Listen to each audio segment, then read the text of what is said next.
Dihargai sebelum hilang kali ini mana membual cahayawan tidak ditendang.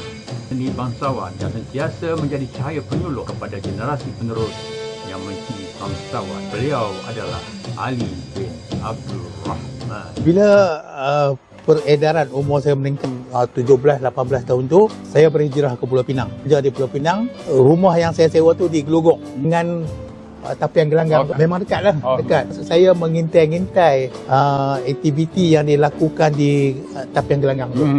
Hanya ada dramanya yang berlatih di situ. Jadi saya memberanikan diri untuk melihat latihan bangsawan.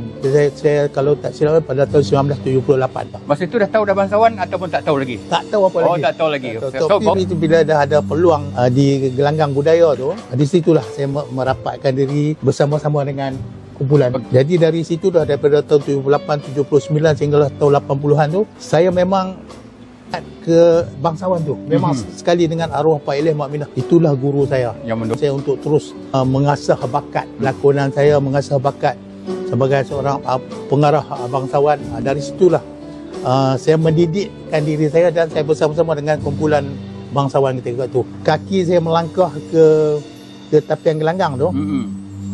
Saya hanyalah sebagai seorang Pak Pacak. Pak Pacak saja boleh. Dia tak boleh naik terus. Dari Pak Pacak. Mula dari Pak Pacak tarik tirai, tengok macam mana orang berlakon. Dari situlah saya belajar daripada pada tahun 1980-an, kalau 90 lebih. Kita tubuhkan Persatuan Artis Bangsawan Pulau Pinang Perawan di Pulau Pinang. Itulah ada kumpulan bangsa di Pulau Pinang. Jadi arwah Pak Elih dengan Mak Minah banyak ilmu bangsawan tu. Saya tak tahu lah, mungkin dia nampak saya yang boleh ni. Kebanyakan ilmu-ilmu macam lakonan untuk nak mempersiapkan diri, nak bagi jadi nak begini, memang dia ajarkan. Dia ajarkan pada tapi kebanyakan kawan-kawan saya yang sealiran dengan saya di masa itu memang tak dapat. Dia setengah-setengah orang saya tak tahu lah macam mana mungkin kemuliaan dan kelebihannya berbanding pada rakan-rakan yang lain. Ya.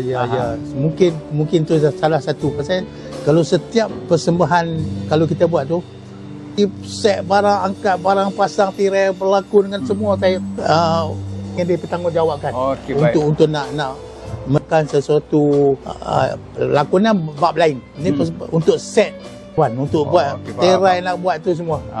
Dari situ saya belajar. Jadi tak boleh bohonglah kepada sahabat Ali tentang panggung bangsawan, apa perlunya daripada A sampai Z.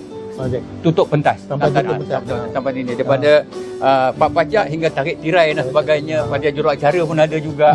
Macam-macam yang peranan telah ambil dan lalui dalam bangsawan. Baik, itu pun sedikit sebanyak. Belum lagi nanti kita pergi pada episod lain untuk ceritakan lagi bagaimana dia mengendalikan kumpulan bangsawan.